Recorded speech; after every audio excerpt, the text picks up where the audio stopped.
Global happenings today. We communicate. We analyze global news. Stay tuned. Hello, great people. Welcome back to our channel. This is Breaking, one of Nigeria's foremost leader, precisely the leader of the Pan-Nigerian Delta Forum, PANDEF, talking about Chief Edwin Clark has finally kicked the bucket. He has passed away at the rightful age of 97. Clark's demise was announced in a statement signed by Professor C.C. Clark for the family and Mr. Benawi Clark for the children. According to the statement, Clark passed away on Monday, February 17, 2025. The statement reads thus: the Clark Fuludu Bekederemo family of Gyabodo Town, Delta State, wishes to announce the passing of Chief Dr. Senator Edwin Clark, OFRCON, on Monday, the 17th February 2025.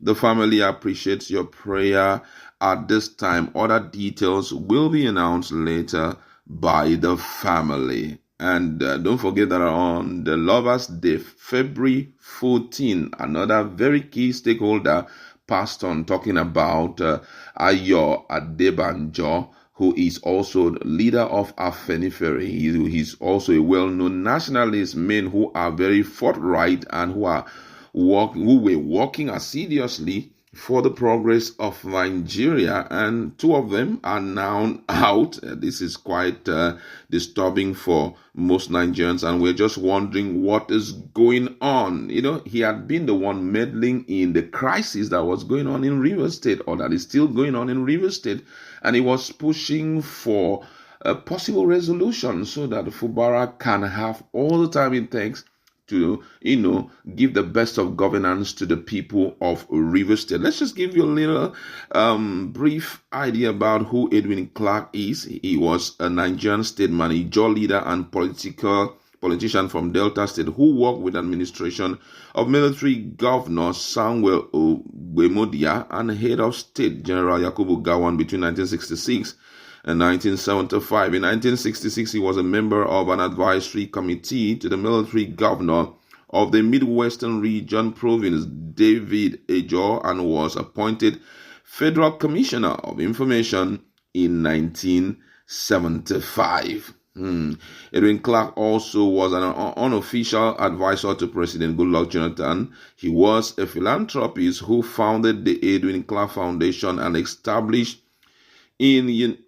a university in his hometown. Now, early life has it that Edwin Clark was born in Gyabodo in Ijaw area of what is now Delta State. He attended primary and secondary school at a Forum, Okrika, and Efubene before completing further studies at the government teacher training school, which later became Delta State University, Abraka.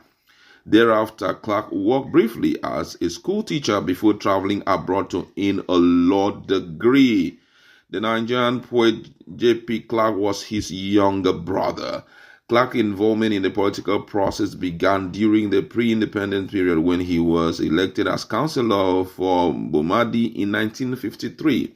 Clark later joined National Council of Nigeria and the Cameroons as NCNC while a student at Holborn College. He was active in the West African Student Union. After the military coup of January 1966, Clark was among a group of delegates from the Midwest who opposed any idea of confederation that were raised at an ad hoc constitutional conference set up by Gowon in 1996. During the Second Republic, he was a member of the National Executive Committee of the National Party of Nigeria, NPN, and was the treasurer of the party in Bendel State, now in part Delta State, and previously the Midwestern Region Province.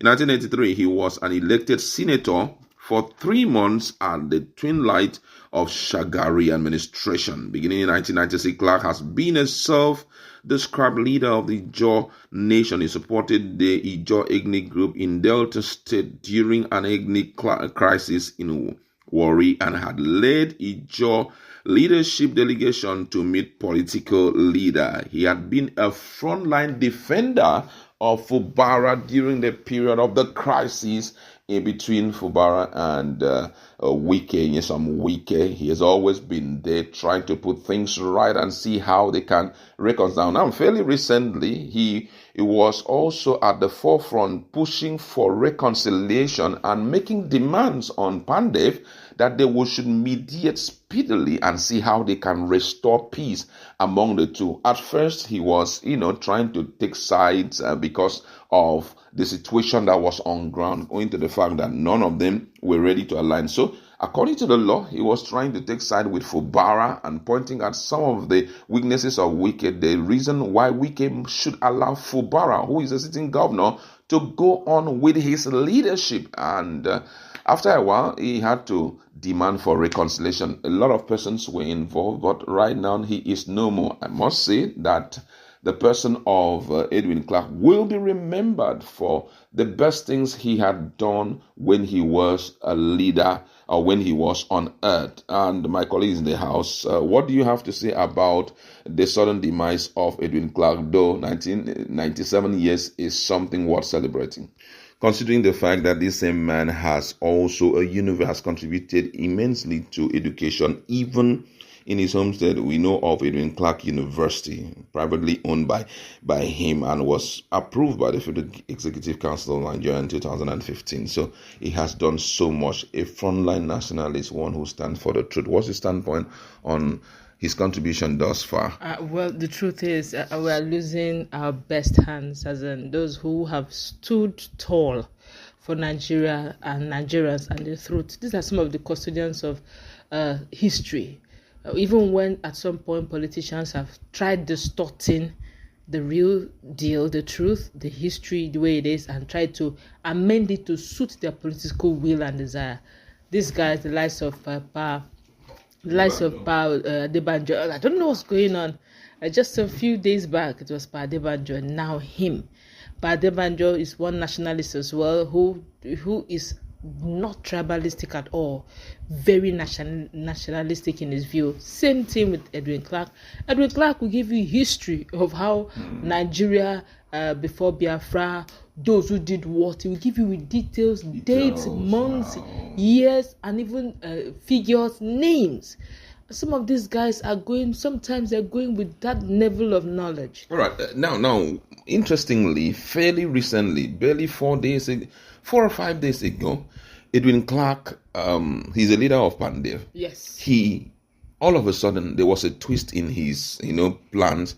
He demanded that PANDEF should walk into the crisis between Fubara and Wike, and they should bring lasting solution to it. Long list of names were read out, people who are going to do that job. Do you think that he was preempting his end from this life or something? Because before now, he was standing strongly with Fubara. But all of a sudden, he said, peace is better. Let's go the path of peace. Do you think that it was like, let me just fix this and walk away? The truth is, some of these guys, when they get older, they tend to know better. Yeah. They look at life the way it is, so fragile. What does it make? Yes, you may be right, and the other person may be wrong, and the person who is wrong is claiming that is right. But whatever, can we just allow peace to reign?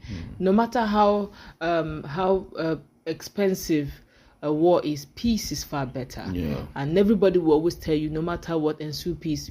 Being a peaceful person doesn't mean you're a weakling. Yeah. In fact, it's a higher dimension of strength. And he wanted peace because probably the way he was going, he perceived that it probably may not end well. Yeah. And like you rightly say, maybe he perceived that he may not be there, if being that he has aged, he may not be there to see the end, and he wanted peace at all means, by all means. But I also hope that in all of this, Wike would also see the fact that he's a father to all and come pay his last respect when the time comes. All right. Thank you so much. That's where we'd like to leave it. Let's be in a conversation and talk more on these. He has left. What do you think he had done that would not be forgotten in a heart?